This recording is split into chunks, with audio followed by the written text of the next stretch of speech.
Hello everyone, mini ভ্লগে সবাইকে স্বাগত জানিয়ে আজকে ব্লগটা স্টার্ট করছি। এটা হচ্ছে আমরা দিল্লিতে প্যান্টালুনসে ঢুকেছিলাম, যেখানে ড্রেসের কালেকশনগুলো সবই খুব সুন্দর ছিল, ছেলেদের মেয়েদের সব কিছু। বাট যেটা বাজেটগুলো একটাও আমাদের আয়ত্তের মধ্যে ছিল না, প্রচুর প্রচুর বাজেট এখানটায়। স্টার্টিং প্রাইসও কিনা ৩-৪ হাজারেরও ওপরে, তার জন্য আমরা ওখানে পছন্দ হলেও একটা জিনিসও নিতে পারিনি। তারপর ওখান থেকে ম্যাকডোনাল্ডসে ঢুকেছিলাম, ওখানে চিকেন বার্গার নেওয়া হলো আমার, ঐশীর আর খুশির জন্য। তারপর মামার বাড়িতে চলে এসেছি আর ৩ বোনে মিলে এখন বসে বার্গারটা খাবো। তো আমি প্রথমেই ওটাকে অর্ধেক করে নিয়ে ভেতরে সস ঢেলে দিয়েছি।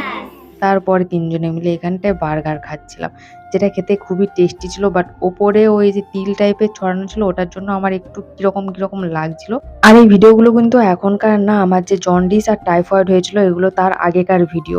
অ্যাকচুয়ালি আমি তো প্রায় ১৫ দিন ধরে অসুস্থ ছিলাম, তাই জন্য কোনো ভিডিও আপলোডও করতে পারিনি, এডিটও করতে পারিনি। ফাইনালি আজ